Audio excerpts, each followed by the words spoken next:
자, 안녕하세요. 저는 화학 강사 이훈이라고 합니다. 자, 한 목차 한번 보실래요? 목차. 앞으로 7만 가져주시면 되고요. 목차 한번 보시면, 요거 제가 5건으로 분철 좀 했거든요. 1, 2가 한 건이고요. 3, 4번이 한 건이고, 5, 6이 한 건이고, 그 다음에 7, 그렇죠. 7, 8이 한 건이에요. 그 다음에 9건이 한 건이고. 그렇게 되어 있거든요. 그러니까, 뭐 3번에만 넣어두시고, 일단은, 오늘 아마 1번 정도 하지 않을까. 그러니까, 1단원 있죠? 주기성까지. 조금 빨리 나가면 아마 여기까지 좀 나갈 것 같고요. 거기, 잠깐 책 구성 좀 한번 볼게요. 한번 넘겨보실래요?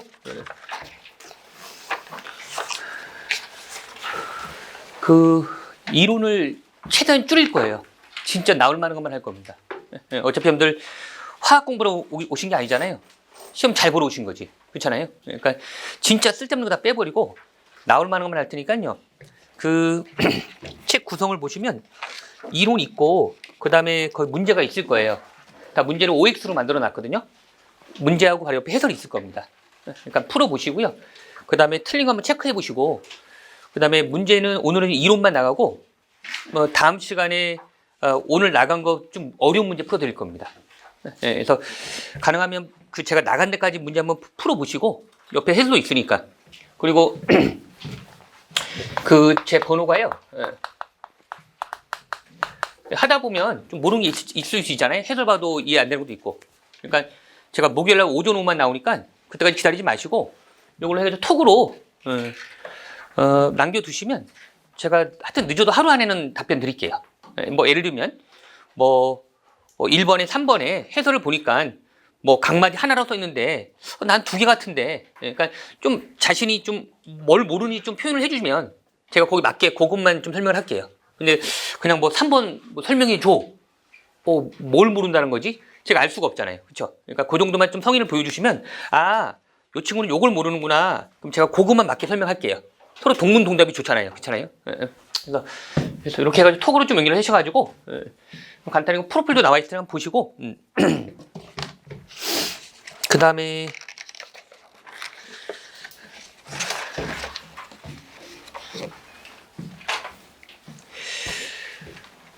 참고로 제가 변리사를 35회차부터 강의했거든요. 꽤 됐네요. 그렇죠? 35회차부터 한 40회까지 강의하다가 그 다음에 이제 MD 시장이 열려가지고 글로 갔다가 다시 한 또 3년 전에 다시 복귀했거든요. 그러니까 그런 게 좀 있고 저는 화학과를 박사까지 졸업한 다음에 삼성전자 반도체를 한 3년 다니다 왔어요. 거기서 제가 반도체 쪽 업무를 했어요. 그래서 반도체 그러니까 변리사. 그래서 특허 쪽 일을 많이 해가지고 그때도 현업 변리사분하고 많이 좀 코업을 많이 했거든요. 그래서 뭐 다 아시겠지만 뭐 이런 말은 뭐 제가 할 필요도 없을 것 같은데 변리사가 정원이 제일 적게 뽑죠. 그러니까 희소성이 있는 거예요. 그렇죠? 지금 의대들이 많이 데모하죠. 왜 그런 것 같아요, 여러분들? 한 3,000명 뽑잖아요, 그렇죠? 근데 데모하고 있잖아요, 그렇죠? 그러니까 이 정원이 제일 작은 게 변리사가 제일 적은 것 같아요. 그러니까 붙는 건 쉽지 않지만은 붙으면 대박 아니겠어요, 그렇죠? 그래서 이야기하는 거 제가 이 책을 여러분들 이 책에 있는 문제만 다 풀 정도 되면 8문제는 제가 보장해 드립니다. 8문항은 보장돼요. 그러니까 이야기하는 거 쭉 끝까지 한번 잘 들으시고 요거 다음에 중국 강의는 들을 필요 없어요, 여러분들. 요걸 할 정도 되면은. 근데 시간 되면 기출 정도가 제일 좋을 것 같아요. 제가 여기서 책에서 여러분들 유기학을 뺐어요.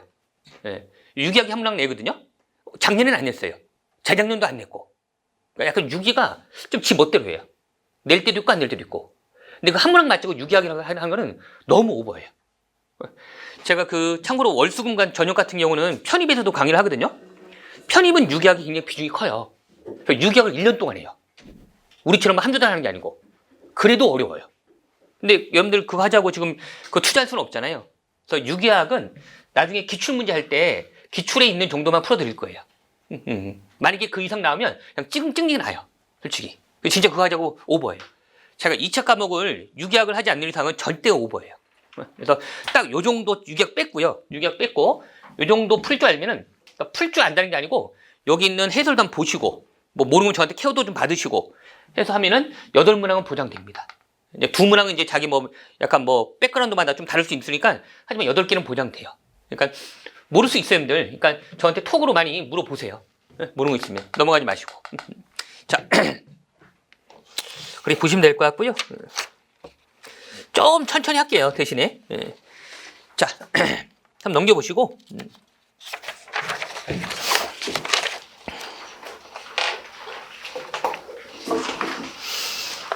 자, 일단은 목차 있을 겁니다. 한 목차 한번 보실래요? 잠깐만.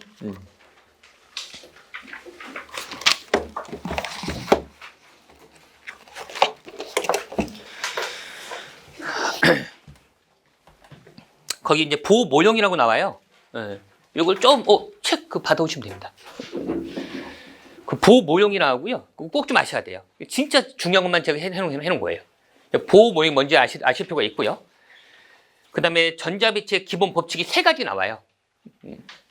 그렇다면 한번 써보실래요? 거기다가 아우프하우라고 합니다. 사람 이름이고요. 그 다음에 파울리라고 해요. 파울리. 거기 2번에 전자배치의 기본 법칙이 있잖아요. 좀 사람 용어 좀 익숙해져야 돼요. 여기 아우프하우라고 하고요. 파울리 베타울리가 있고요. 훈트가 있어요. 훈트. 전자배치의 기본 법칙의 사람 이름이고요. 각각 사람들이 뭘 말했는지 이거 3가지를 알아야만 우리가 전자 배치를 원활히 쓸 수 있어요. 그런 것들. 그 다음에 이제 우리가 이온화 에너지, 뭐 전자 친화도, 전기 음성도, 반지름. 그 다음에 하나만 더 적어보실래요? 6번에다가 유효 핵전화라고 있어요. 유효 핵전화.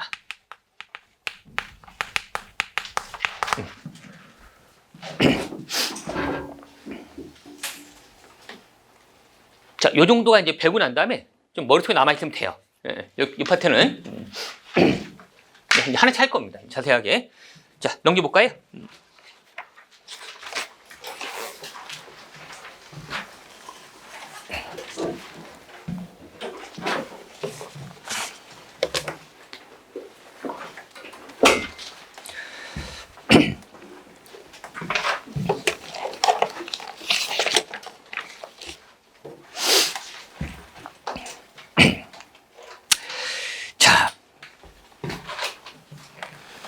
자, 보모형이라고 있습니다. 보라는 사람 이름입니다. 여기서 중요한 건 여러분들, 그 밑에 그림이 있을 거예요. 시험에 나오면 그 그림으로 나옵니다. 그 그림에다 별표 쳐볼래요? 나머지 말들은 다 좀 격가지고요. 그 그림을 이해하기 위한 나머지 격가지예요. 그러니까 여기 이 페이지는 그 그림만 이해할 줄 아시면 돼요. 자.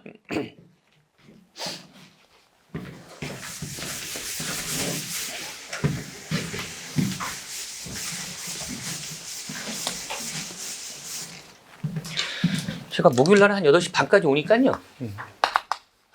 뭐 와서 물어보셔도 되고, 좀 물어보는 게 뻘쭘하면 아까 톡으로 물어보셔도 되고, 편한 대로 하세요.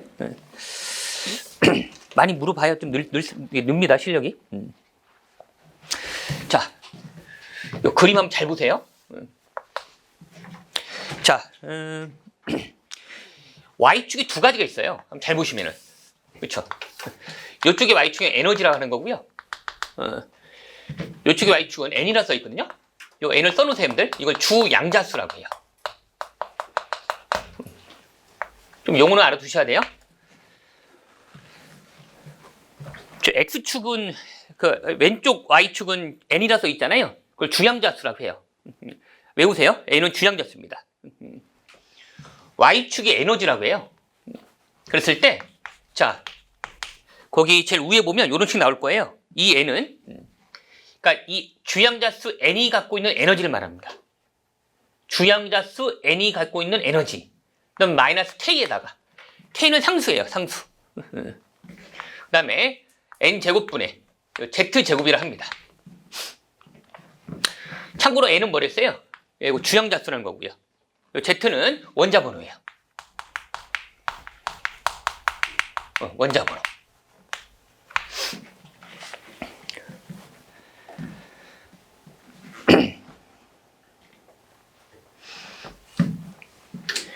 그 참고로 여러분들 원자번호는 한 1번부터 20번까지는 외우는 게 좋아요. 예. 물론 주기표가 주어지니까 이건 뭐 꼭 내가 외워야 되냐 할 수도 있는데요. 외워두면 시간적인 면에서 훨씬 세이브돼요. 예. 그래서 1번부터 20번까지는 외워두는 게 좋아요. 자, 잠깐만 봐봐요, 여러분들. 외울 때도 여러분들 그냥 외우면 아무 의미가 없고요. 자, 한번 들어보세요. 수소가 있고요. 제가 한 번만 써볼게요. 헬륨이 있고요. 리튬이 있고, 벨륨, 붕소. 써볼게요, 일단은.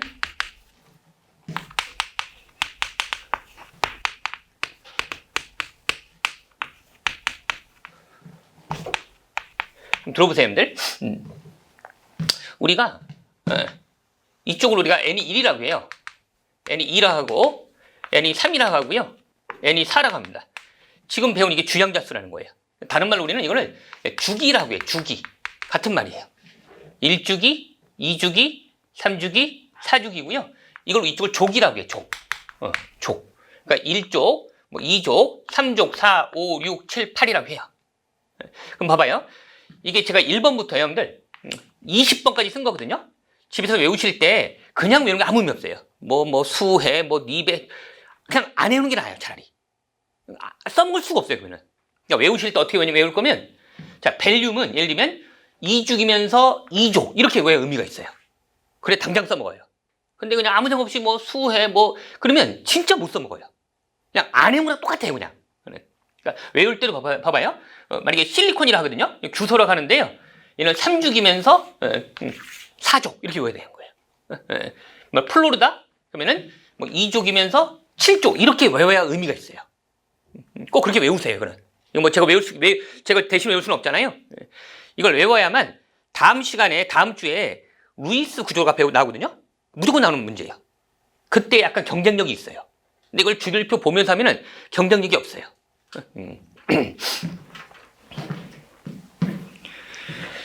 예전에 여러분들 MD라는 시험이 있었거든요.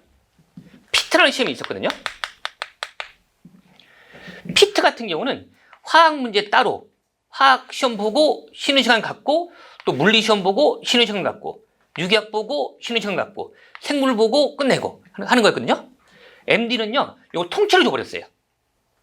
우리도 딱 약간 그런 스타일이잖아요, 그렇죠? 예. 그러니까는 내가 화학을 잘하면 나머지 파트도 좀 잘할 수밖에 없어요. 시간이 더 많아지니까 아무래도. 그러니까 이런 건 외워야 되는 거예요. 외울 때 뭐라고요?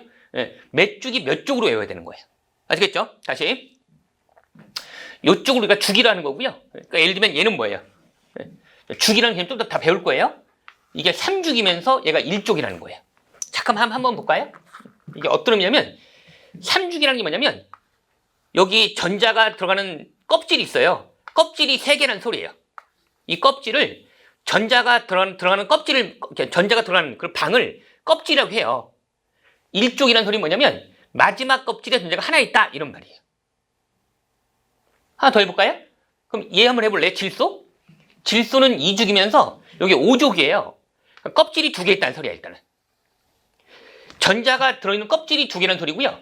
그 마지막 껍질에 전자가 5개가 있다 이런 말이야. 예를 들면 제가 물어볼게요. 수소가 5주기의 전자가 있대요. 무슨 말이에요? 1주기 아니에요? 그럼 껍질이 하나 있다는 소리잖아요. 그 마지막 껍질의 전자가 하나 있다는 소리 아니에요? 근데 5주기에 있대요. 무슨 말이에요? 해석할 줄 아시면 돼요. 보통 그 해석이 안 되면 선생님 말이 됩니까? 이거 지금 1쪽이라며요. 근데 무슨 5주기에 있어요? 자, 화학에서는요. 그냥 요게 1쪽에 있는 건데 그렇게 있으면 이걸 바닥 상태라고 해요. 그 밖에 나머지 싹 다 들뜬 상태라고 해요. 뭐가 좀 들떴구나 너는. 네, 좀 차분해봐. 그러니까 이게 우리가 이게 5주기에 있다는 소리는 원래 1쪽에 있어야 되는데 5주기에 있다는 소리는 1주기에 있을 전자가 5주기를 들떴다는 소리예요. 그런 걸 다 배우고 될 거고요.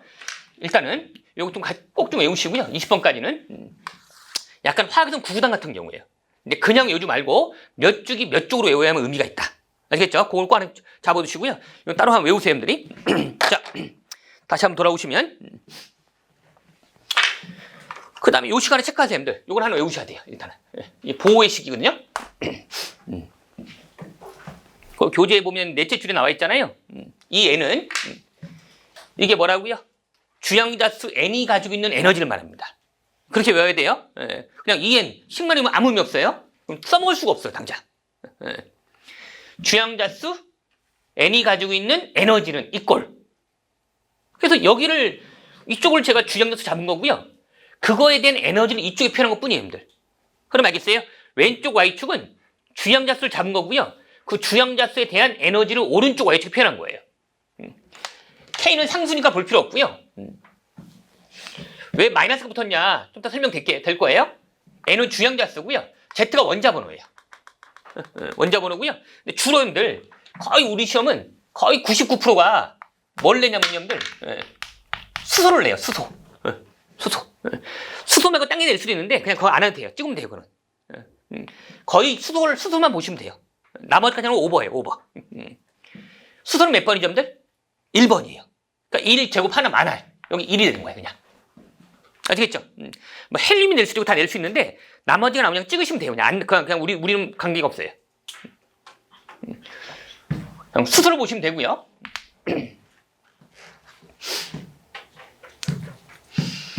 그러니까 간단히 쓰면 수소라는 가정하에 마이너스 K에다가 여기 N제곱분의 1 되는 거예요. 그렇죠? 자, 그러면 거기 N이 1일 때 저기 여기다 표현해 볼게요. N이 1일 때 저기다 같이 표현해 볼까요? 이 원은 마이너스 K가 되는 거죠. 이쪽에 같이 표현할게요, 저는. 그 다음에 여러분들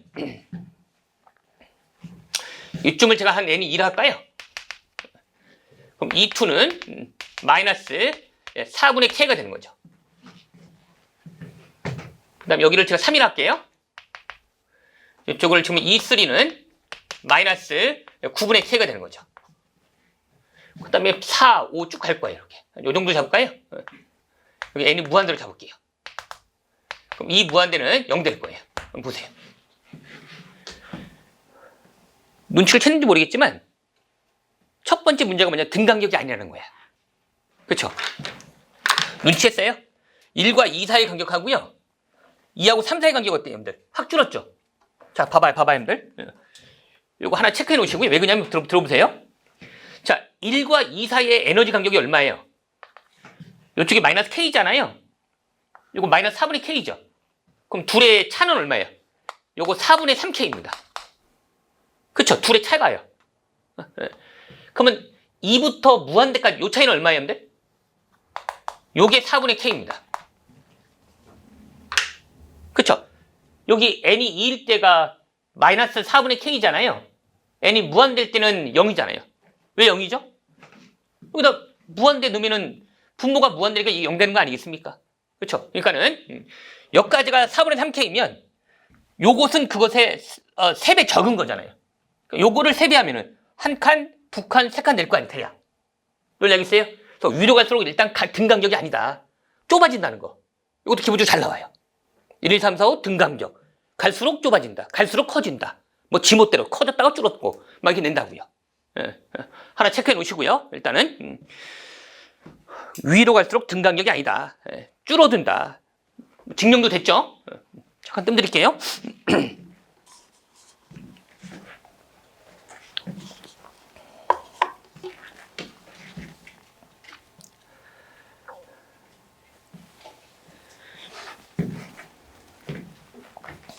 지금같이 가능하면 끝내세요, 여러분들이. 한번 밀리면 재미없습니다.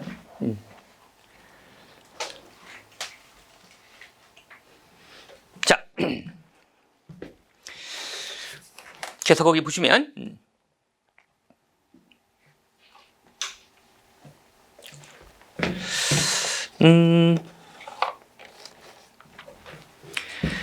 밑에 바로 이제 그 탭을 좀 이따 보고요. 그림만 보시면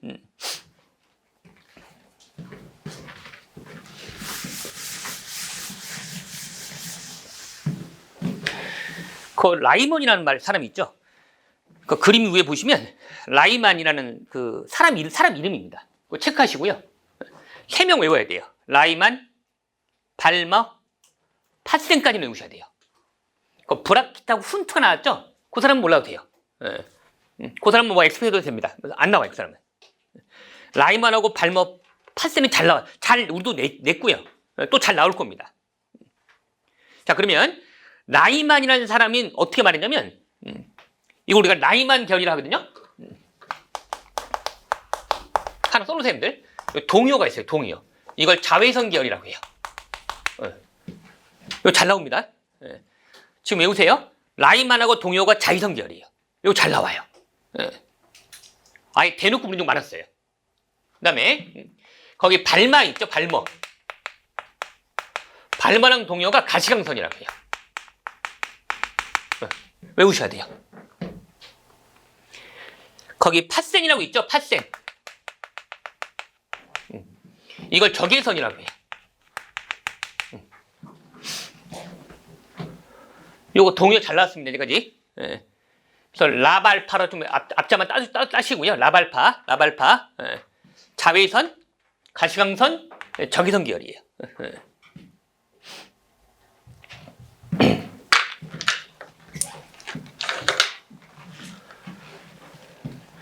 우리가 뭐 그 자외선 차단제 같은 거 뭐 바른다고 하잖아요, 그렇죠? 외국 어디 화장품 가게는 이런 거 본 적이 있거든요. 예, 요 라이먼 계열 같은 말이에요. 자외선 차단제가 라이먼 차단제 똑같은 말이에요. 그래서 외우셔야 돼요. 그러니까 이렇게 매칭하기도 하고, 뭐 이렇게 매칭하기도 해요. 다 오답이죠. 예를 들면 동료 잘 나오는 문제예요. 자, 보세요. 라이먼 계열을 표현할 줄 아셔야 돼요. 그 그림 보고 한번 나름 표현하려고 노력해볼래요, 속으로? 제가 한번 말해볼게요. 제가 말하는 건 비교해보세요. 그 그림 보시면 라이먼 계열이 있잖아요. 그거를 내가 이 그림 보고 말로 표현할 줄 아셔야 돼요. 한번 속으로 나름 한번 표현해 보실래요? 라이먼 계열은 이런 거야. 그 다음에 제가 잠시 뒤에 말해볼게요. 그걸 한번 비교해 보세요. 그렇게 내요, 시험에 또.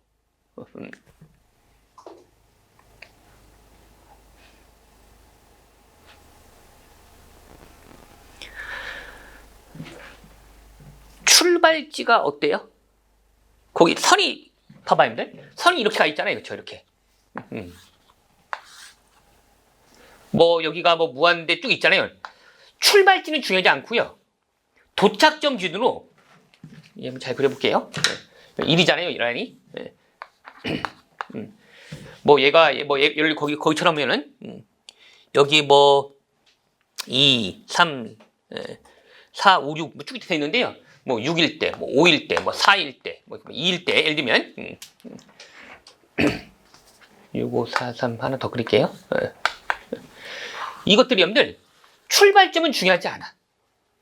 도착점 기준으로 1로 떨어지면 다 라이먼 계열이라는 거야. 그렇게 하시면 돼요. 아시겠어요? 다시 그림 그대로 보면 직독이잖아요. 좀 더 살짝 의역할 거예요. 6에서 1로, 5에서 1로, 4에서 1로, 3에서 1로, 2에서 1로 출발점은 중요하지 않았고요. 도착점 기준으로 1로 떨어지면 라이먼 계열이라는 거예요. 그럼 외우셔야 돼요. 그럼 발머는요. 출발점 중요하지 않았고요. 도착점 기준으로 2로 떨어지면 발머 계열이라고 해요. 외우셔야 돼요. 이거는 잘 나와요. 출발점 중요하지 않았고요. 도착점 기준으로 3으로 떨어지면 파생 계열이라고 해요. 외우셔야 돼요, 일단. 라발파, 자외선, 가시광선, 적외선. 1로 떨어지면 라이먼, 2로 떨어지면 발머, 3이면 파센이라고 합니다. 제가 한번 퀴즈 한번 내볼게요. 맞춰보세요. n이 1에서 n이 2로 간답니다.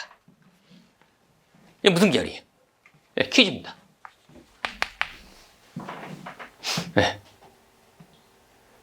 참고로 많이 틀린 문제입니다. 그러니까 바로 나오면 대부분 오답일 거예요. 한번 뭔가 함정이 있을 거예요. 근데 그냥 보자마자 나왔죠? 대부분 오답일 거예요. 한번 고민해 보세요. 발머는 아니에요. 도착점이 2면 발머리 있잖아. 그래서 많이 틀려요. 자, 보세요, 여러분들. 그러면은, 만약에 책에는 이렇게만 나왔지만, 1에서 만약에 뭐 6으로 한다 합시다. 예를 들면은. 이건 무슨 계열이에요? 도책점이 6이네요? 네. 일단 대부분의 틀은 이렇게 나오거든요? 시험은 이렇게 약간 의역할 줄 아셔야 돼요. 뭐냐면, 둘 중에, 두 숫자 중에서 여러분들, 봐봐요, 여러분들. 뭐, 1에서 2로 가든, 2에서 1로 가든, 이게 중요한 게 아니야. 네. 이 두 숫자 중에서 작은 숫자였죠. 작은 숫자. 작은 숫자만 보시면 돼요. 그러니까 우리가 배울 때는 모든 책이 이렇게 나와요, 여러분들. 예, 뭐 6에서 1이든 5에서 1이든. 근데 결론은 뭐냐면 두 숫자 중에서 작은 숫자 있죠. 작은 숫자만 보시면 돼. 그러니까 1에서 2로 가든 2에서 1로 가든 이게 중요한 게 아니고 두 숫자 중에서 작은 숫자 있죠. 그것만 찾으면 돼요. 그 작은 숫자가 1이면 라이먼 계열이야. 그럼 알겠어요? 그러니까 이건 무슨 계열인 거야? 1에서 2로 가든 2에서 1로 가든 다 라이먼 계열인 거야. 그럼 알겠어요? 근데 보통 이제 교재에서 이렇게 나오니까 그냥 뭐 1로 떨어지면 뭐 출발점 중요하지 않고 라이먼 계열이야. 그러면 이런 문제 오답 나와요. 다시 1에서 2로 가든 2에서 1로 가든 중요한 건 뭐다? 두 숫자 중에 작은 숫자만 보시면 돼요. 그게 1이면 라이먼 계열이야. 알겠어요? 하나만 더 해볼까요? 자, 3에서 2로 간답니다. 또는 2에서 3으로 간답니다. 뭐예요? 예, 방향 중요하지 않고요. 3하고 2 중에 작은 숫자가 요거네요. 그렇죠? 2면은 발목 계열인 거예요. 그럼 알겠습니까? 그래서 작은 숫자만 보시면 돼. 작은 숫자만. 요 정도로 잘 나와요. 시험에.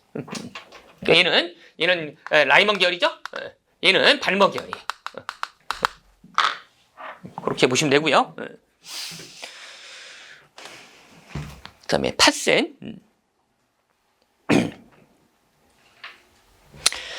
자, 그 다음에 요거 한번 봐도 돼, 이제. 다시 가운데 탭을 한번 보실래요? 그림이 아까 브라켓하고 훈트는 안 나와요, 여러분들. 볼 필요 없고요. 자, 탭을 한번 보시면 거기 일단 수소골이라는 단어 한번 체크해 보실래요? 수소골. 요 단어 꽤 중요합니다.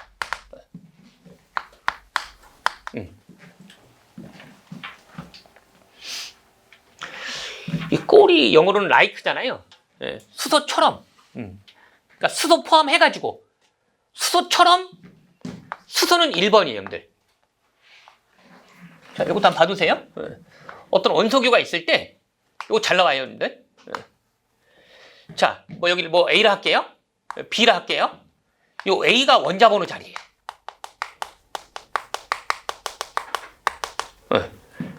꼭 외우셔야 돼요. 예. 원소교가 있을 때 왼쪽 하단에 숫자가 써 있으면 항상 원자번호 자리예요. 원자번호는 양성자수예요. 네. 양성자수는 전자수입니다. 중요한 건 여기에 중성일 때예요. 외우셔야 돼요. 원소교가 있을 때 왼쪽 하단 자리가 원자번호 자리고요. 원자번호는 이꼴 양성자수예요. 양성자수는 이꼴 전자수인데 중요한 거는 조건이 중요해요. 조건. 중성일 때만. 왼쪽 상단 자리는요. 이걸 질량수 자리라고 해요. 질량수. 질량수는 원자번호에다가 양성자수에다가 같은 말이죠. 근데 중성자수를 더한 거예요.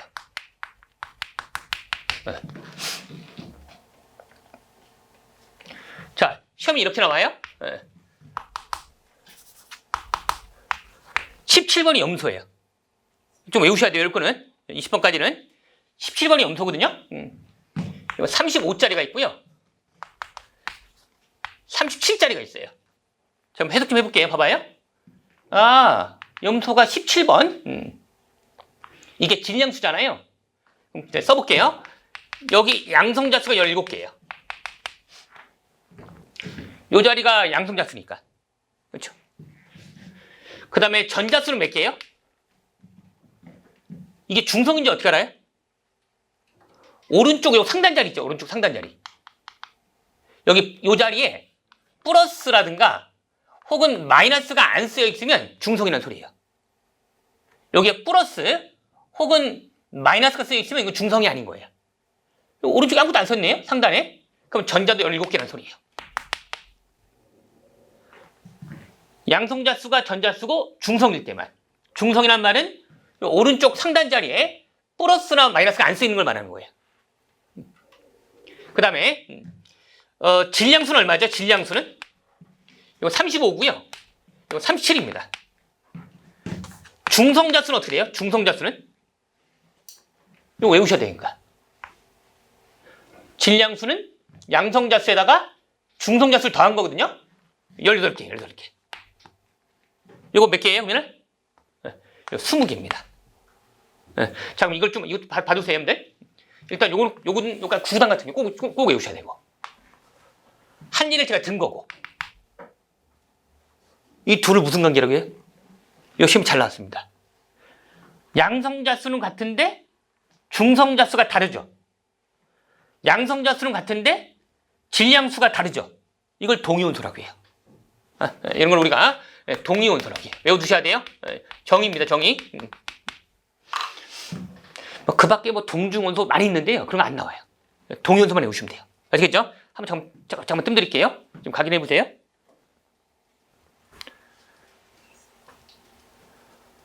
안 더우세요? 더워요. 왜 에어컨 안 켜세요?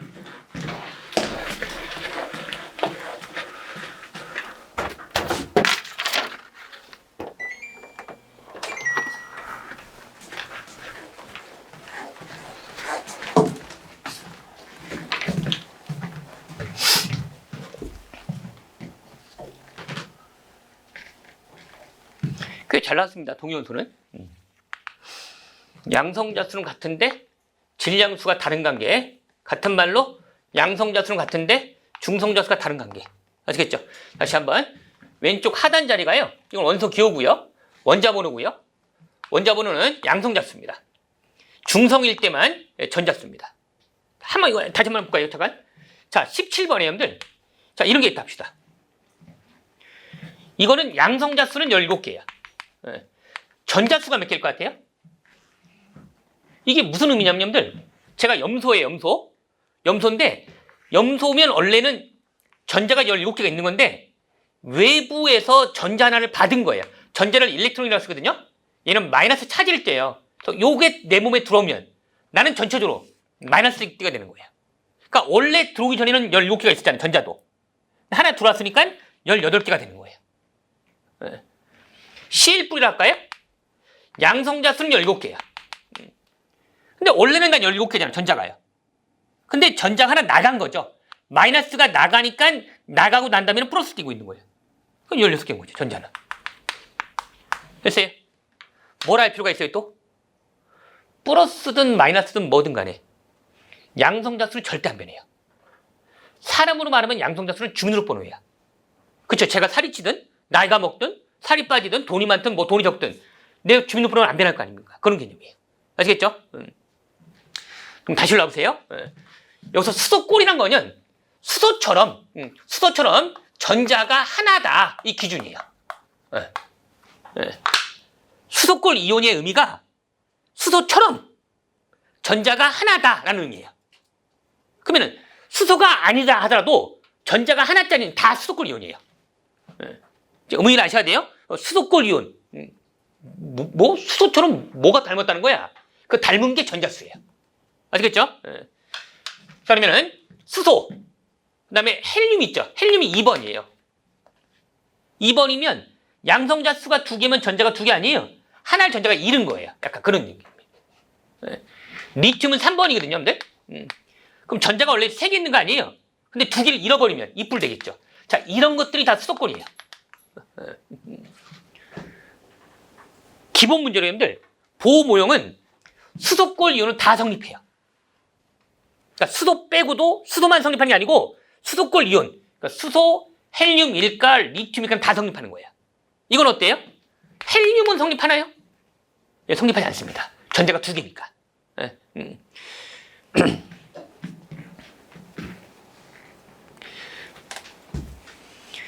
거기 첫째 줄만 읽어볼까요? 한 개의 전자로 구성되어 있고 그 한 개의 전자만 체크해 보실래요? 첫째 줄에.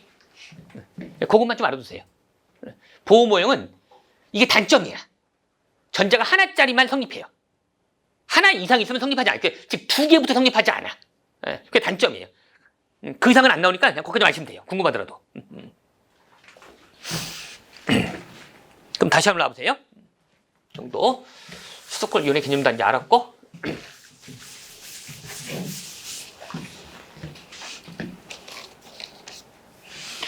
가능하면 1시간 하고 좀 쉴게요. 길게 안 하고. 자, 보세요. 테이블까지 좀 할게요. 자, 수소가 있고요. 여기 헬륨 일가가 있고, 리튬 이가가 있습니다. Z가 써 있죠? Z가 원자번호거든요. 1번, 2번, 3번을 쓴 거고요. 그렇죠?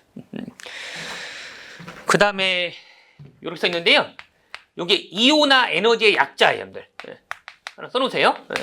이온화 에너지의 약자입니다. 이온화 에너지는 좀 이따 자세히 배울 텐데 일단 적어두세요.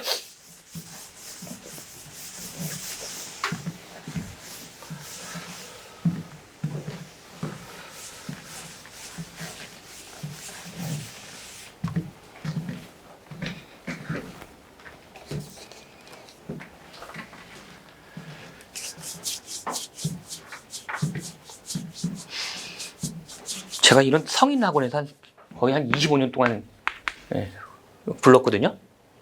근데 보면 어떤 시험이든 간에 결국 밀도싼 것 같아요. 얼마나 밀도 있게 공부하냐 문제 같아요. 뭐 올해 안 되면 뭐 내년에 다시 하지. 그런 마인드로는 내년도 안 되더라고요. 그러니까 올해 하여튼 초보 풀려고 노력하세요, 여러분들. 뭐 열심히 했는데 뭐 이제 최선을 했는데 안 되면 뭐 내년 하더라도 근데 아예 마음부터를 뭐 올해 안 되면 내년 또 하지 뭐. 안 되더라고요. 시간의 문제가 아니라 밀도의 문제 같아요, 항상.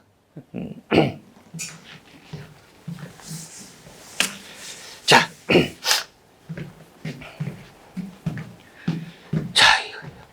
보세요. 얘 정의 살짝 볼까요? 여기 써놓으실래요, 여러분들? 이 무한대에서 자, 이 n을 빼면 됩니다. 이거 설명할게요. 일단 체크하시고요. 설명 좀 합시다, 이거를. 뭐 아시는 분도 있을 텐데 한번 들어보세요.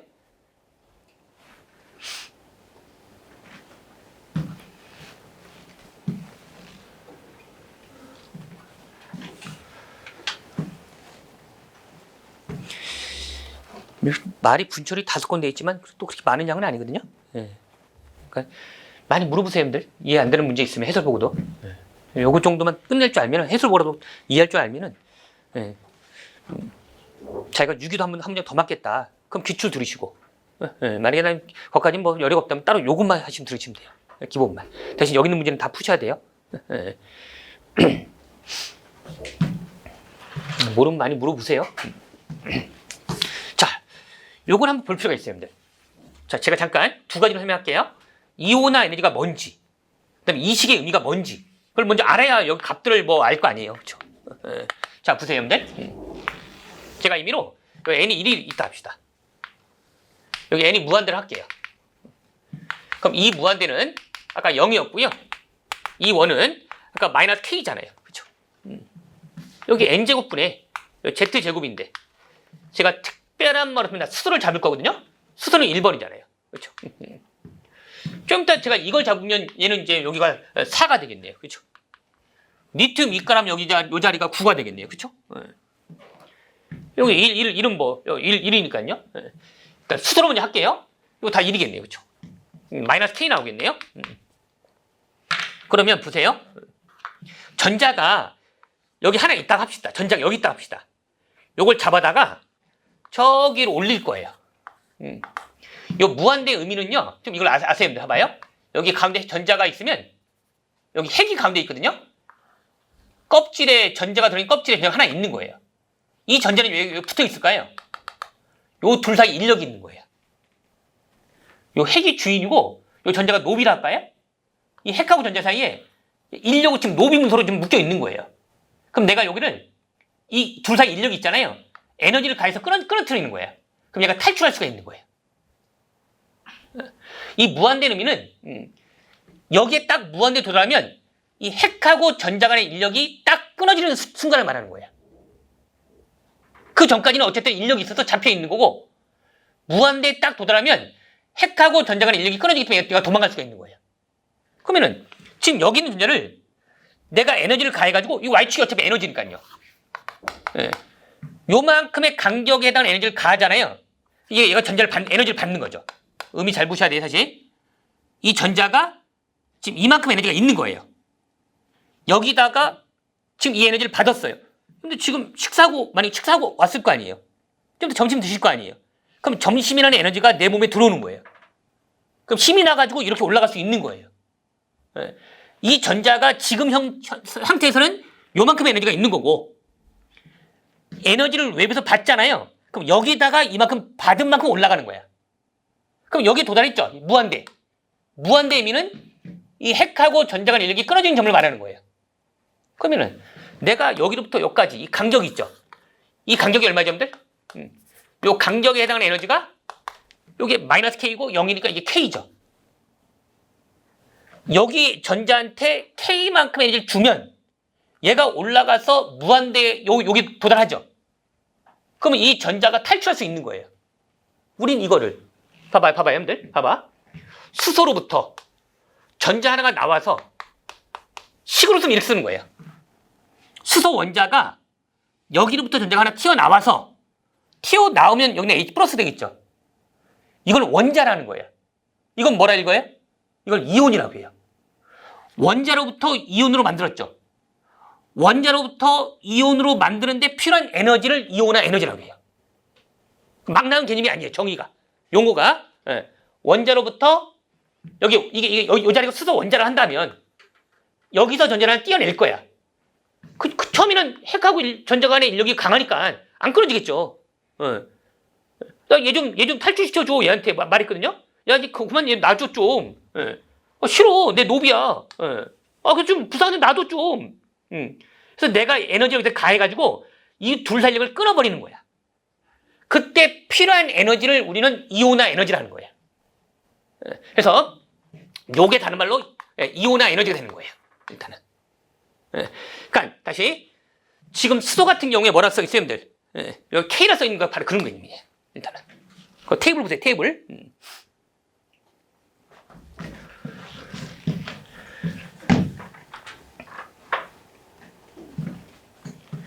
이 무한대에서요. 지금 이 무한대는 얼마죠, 여러분들? 이건 0이잖아. 이 원은 얼마죠? 봐봐. 저 이 n 써있죠? 좀 이따 이 n 쓴 이유를 설명할게요. 지금은 잠깐 여러분들 그냥 1로 봐도 돼요. 1로 지금은. 제가 좀 이따 n으로 좀 바꿀 거거든요. 그럼 이 원은 얼마였죠, 여러분들? 그러니까 이 원은 여기 마이너스 k였잖아. 그러니까 요 자리가 마이너스 k니까 마이너니까 k가 나오겠죠. 요거 한번 해볼게요. 자, 보세요. 다 똑같고요. 여기 헬륨으로 바꿔버리면 이제 2번이니까 뿔 되겠죠. 요 자리가 2의 제곱 아니겠어요? 이게 2번이니까. 그럼 요 자리가 얼마예요? 여기 마이너스 4K 되겠네요. 그러면 둘의 간격은요? 얘는 항상 0이잖아요. 0. 그럼 얘는 4K가 되는 거죠. 같은 논리로 얘는 얼마예요? 그러면 9K 되겠죠. 9K. 그렇죠? 리튬 그러니까 3번이니까. 그렇죠. 다 똑같고 3번 넣으면 되는 거니까요. 그렇죠? 그래서 1대 4대 9가 나가요. 요 정도는 외우는 거 나쁘지 않아요. 1대 4대 9. 그 다음에 밑에 뭐라고 써 있어요? 그 밑에 에너지비가 1대 4대 9. 그렇죠? 약간 의미로 해석하면 어떻게 되는 거예요? 헬륨 1가에 있는 전자를 잡아다가 저 무한대로 올리는데 필요한 에너지. 무한대로 올린다는 의미는 뭐예요? 너 이제 그냥 자유롭게 지내 이제. 너 이제 끝난 거야. 노비 끝난 거야. 이런 논리야. 그때 얘는 헬륨 1가라면 4K가 필요하다. 이런 말이고. 리튬 2가 같은 경우에 전자를 잡아다가 구성력을 끊어버리는데 드는 에너지는 이게 9K다. 이런 말이라고 지금. 그 다음에 그 파장비라 써있죠. 파장비. 그쵸? 에너지비로 내면 좀 쉽게 잘 맞아요.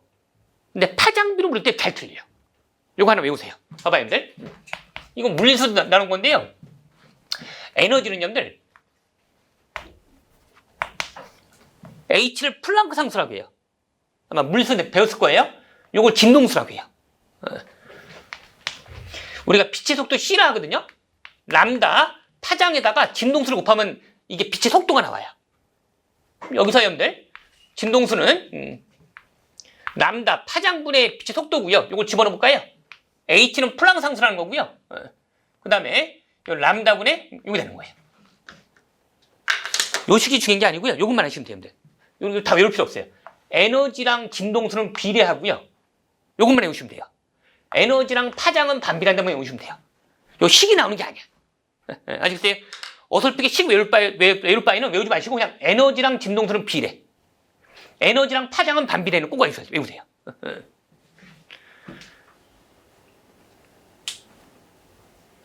자외선은 단파장이에요, 여러분들. 그러니까 맞으면 피부가 노화되는 거예요. 에너지가 크기 때문에. 적외선 있죠, 적외선. 적외선은 백날 맞아봤자 피부가 노화가 안 돼요. 적외선은 장파장이야. 요게 크기 때문에 요게 작아. 아시겠어요? 그 단파장이 파장이 작을수록 에너지는 큰 거예요. 엑스레이 있잖아요, 엑스레이. 병원 가면 엑스레이를 한 번에 막 여러 번 쬐나요? 그러면 그냥 막 가요, 피부가. 진짜 같은 부위는 1년에 2배 이상 뜨는 게 아니야. 엑스레이는 자외선보다 몇십 배 커요.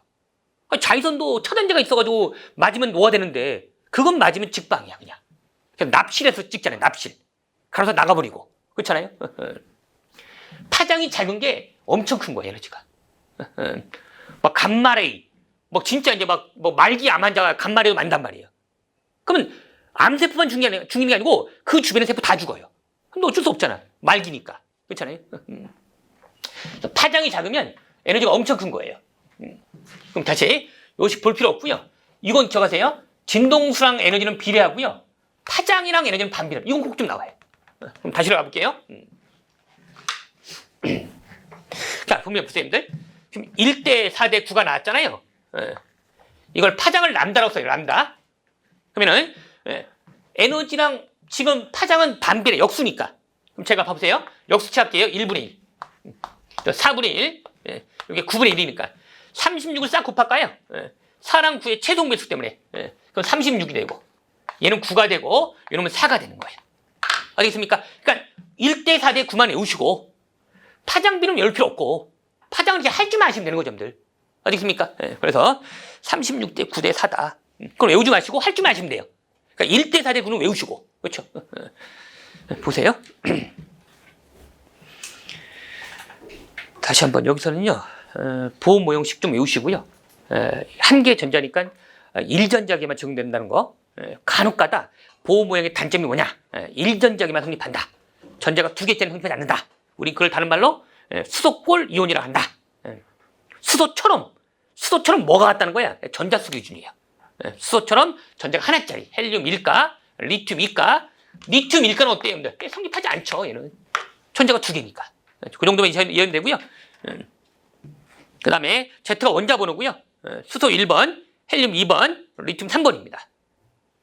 이온화 에너지 개념. 무한대에서 이 원을 빼면 돼요. 근데 봐봐요, 여러분들. 제가 아까 여기 1보다는 n으로 쓰는 게 더 일반적인 게 뭐냐면 들어보세요, 봐봐요, 여러분들. 봐봐요. 여기 n이 2라 합시다. 수소예요. n이 무한대로 할게요. 그럼 이 무한대가 0이죠. 이 2는 얼마예요? k에다가 이거 4분의 1이잖아요. 자, 여기에 전자가 하나 있었거든요. 이 전자를 이렇게 올릴 거예요. 그럼 요건 이온화 에너지가 됩니까? 한번 생각해보세요. 수소는 전자가 하나밖에 없죠. 수소 1번이니까요. 근데 전자가 2로, 내가 원래 여기 밑에가 1이 있을 거 아니에요? 1에 있던 전자를 얘를 1로 먼저 올렸어요. 들띄웠어요. 약 올려서 막 들띄웠어요. 열받을 거 아니에요? 열받으면 열이 에너지예요. 평상시에 우리가 나 열받아, 짜증나 이런 말 하잖아요. 그때가 좀 뭔가 들뜬 거잖아요. 열이 내 몸에 들어온 거예요. 열이 들어오면 나는 들뜨는 거예요. 열받으란 말이 내 몸에 에너지가 들어온 거예요. 누가 나한테 자극을 준 거죠. 얘한테 자극 줘서 먼저 2로 올린 거예요. 그 다음에 여기 있는 전자를 여기서 올릴 거야. 무한대까지. 그러면은 이게 이온화 에너지다. OX. 한번 들띄웠죠. 이건 들뜬 상태에 대한 이온화 에너지라 말할 수 있는 거야. 이 말 들려요? 무조건 이걸 우리가 바닥 상태라 하거든요, 여러분들. 그냥 가만히 내비두면 전자 하나니까 여기 제일 1인 껍질에 들어있는 거예요, 전자가. 그거를 이제 우리 좀 더 할 거야, 2교시에. 일단 얘를 내가 들띄웠어요, 여러분들. 지금 이 상태에 있는 거야, 들뜬 상태로. 여기로부터 전자를 제거할 거야. 그럼 이게 들뜬 상태에 대한 이온화 에너지가 될 수 있는 거예요. 그러니까 일반화시키면, 그럼 이 둘의 차이는 얼마예요, 여러분들? 이온화 에너지는 E 무한대 마이너스 E2가 되는 거잖아요, 여러분들. 그럼 일반화시키면 여기 N이 되는 거야. 그러니까 꼭 바닥 상태 N이 1로부터 제거하는 것만이 이온 에너지가 아니라는 거야. 먼저 1단계로 들띄운 다음에 이 들띄운 상태에서 이온화 에너지는 여기 되는 거예요. 그래서 일반화시키면 여기가 N으로 쓰면 더 일반적인 거예요. 그러니까 여기 1로 쓴다. 뭐 그냥 바닥 상태를 말하는 거고요. N이라면은 한 요 정도만 이해하시면 돼요. 요 정도만. 요걸 먼저 한번 들띄운 다음에 이 들띄운 상태에서의 이온화 에너지를 말하는구나. 아시겠죠? 만약에 요거는 여기서 바로 띄워 올렸으면 이건 이제 바닥 상태에서 이온해야 되는 거고. 그래서 그런 개념. 그다음에 라발파까지는 외우셔야 되고요. 라발파, 라이먼, 자위선, 발모, 가시광선, 파센이 적외선입니다. 출발점이 중요하지 않고 어디서 어디로 갈 거냐 할 때 어디서 어디로 갈 때 그 작은 숫자만 보시면 돼요. 그 작은 숫자가 1이면 라이먼, 2면 발모고요. 3이면 파센입니다. 그 다음에 하나만 더 그냥 실을게요. 파센이 보시면 발모 쪽 보세요. 그림 발모 쪽 보시면 그 발모하고 오른쪽 어떤 검은색 띠에 매칭하는 거 보이세요? 그거 잘 나와요. 하나 써놓으세요, 여러분들. 우리가 선 스펙트럼이라고 해요. 선 스펙트럼이라고 해요. 거기 여러분들 그 그림체 오른쪽에 검은색 띠가 하나 있잖아요. 그걸 뭐라 한다? 선 스펙트럼이라고 해요. 종종 보게 될 용어일 거예요. 자, 그 발모 계열하고요. 오른쪽에 선 스펙트럼을 매칭할 줄 아셔야 돼요. 그거 한번 할게요. 그게 이제 마지막 내용입니다. 이 페이지에.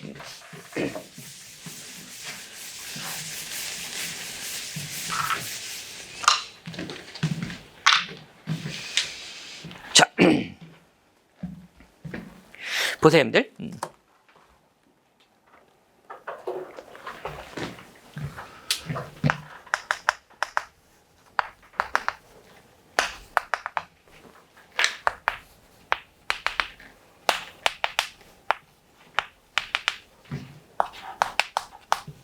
여기까지만 먼저.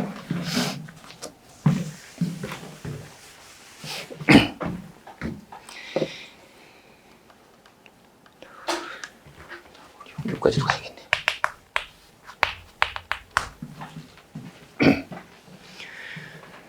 뭐 계산해 보시면 여기가 이걸 E1이라 할까요? 뭐 E2라 할까요? E3라 할까요? E4라 할까요? 탄이 에너지가 이렇게 커지겠죠. 일단은 이건 6에서 2 간격이고 5에서 2 간격 4에서 이거 3에서 2니까 당연히 이렇게 커지는 거 아니겠습니까? 그렇죠? 충분히 할 수 있는 거고. 자, 자 그러면요 아까 에너지하고 여러분들 요 파장은 람다는 반비례한다 했잖아요. 그러니까 파장은 이걸 람다 1이라 할까요? 람다 2라 할까요? 람다 3, 람다 4라 한다면은 얘는 거꾸로 이렇게 커지겠죠. 이렇게 에너지랑 파장은 반비례니까. 그렇죠. 다시 6에서 2 간격이 제일 간격이 크잖아요. 요게 간격이 제일 작고 그렇죠. 요게 간격이 제일 크니까 요게 에너지 제일 클 거 아니겠습니까? 에너지랑 파장은 반비례니까 요게 제일 작겠네요. 그렇죠. 거기 오셨죠? 자, 그럼 보세요, 여러분들. 그 띠가 있잖아요. 띠가 있는데요. 요 띠를 우리가 선 스펙트럼이라고 해요.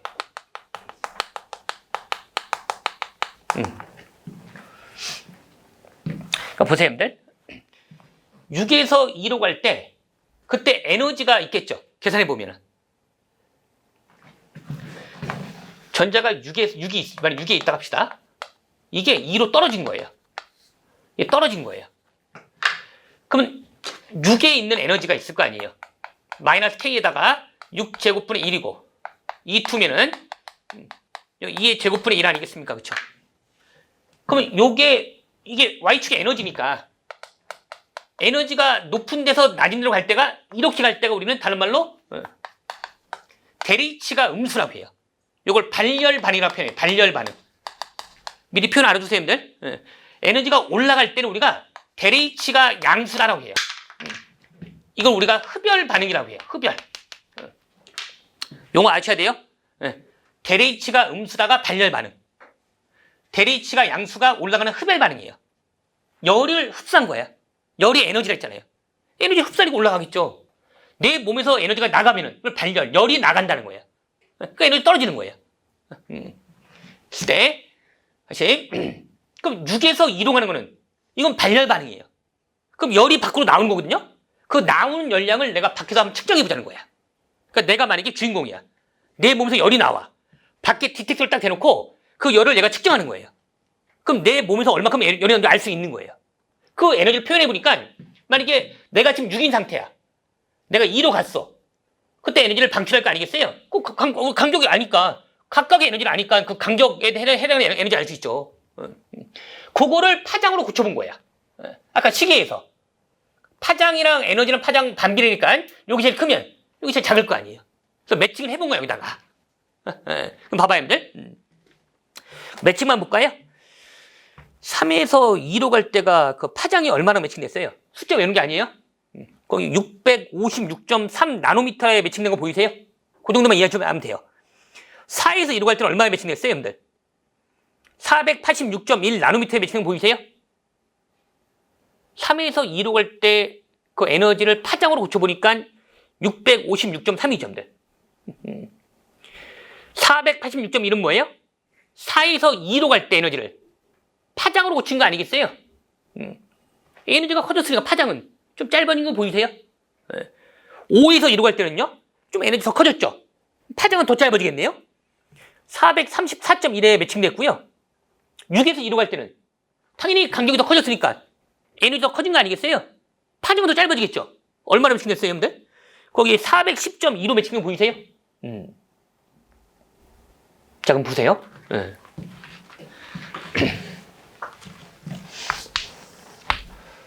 봐봐요, 여러분들.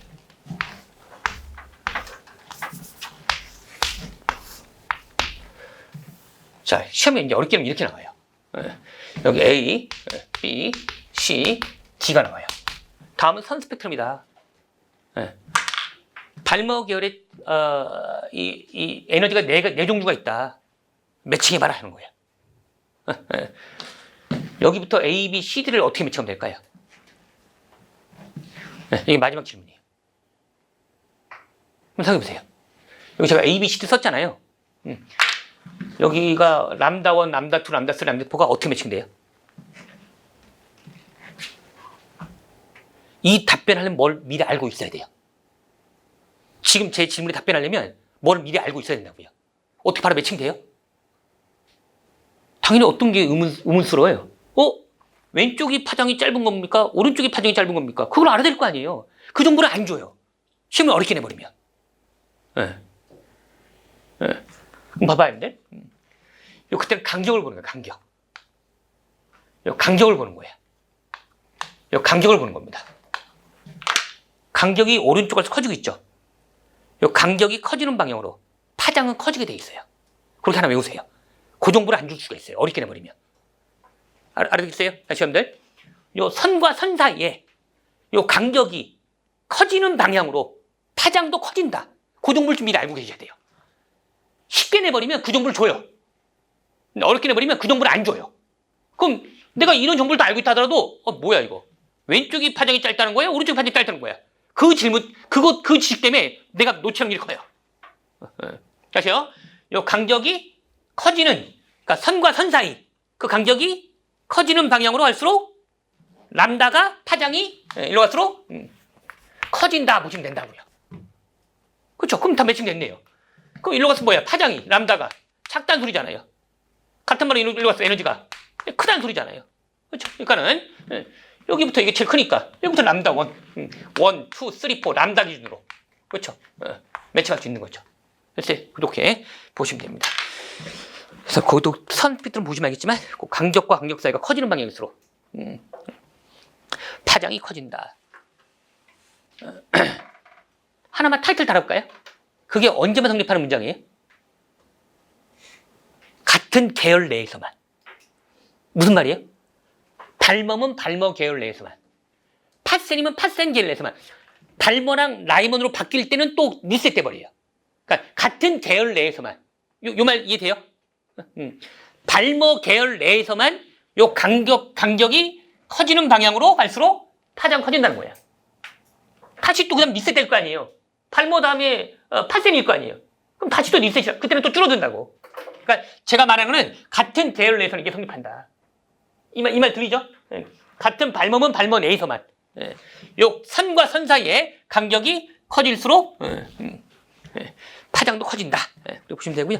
예, 잠시 쉬었다가 거기 이제 그 다음 페이지 하도록 하겠습니다.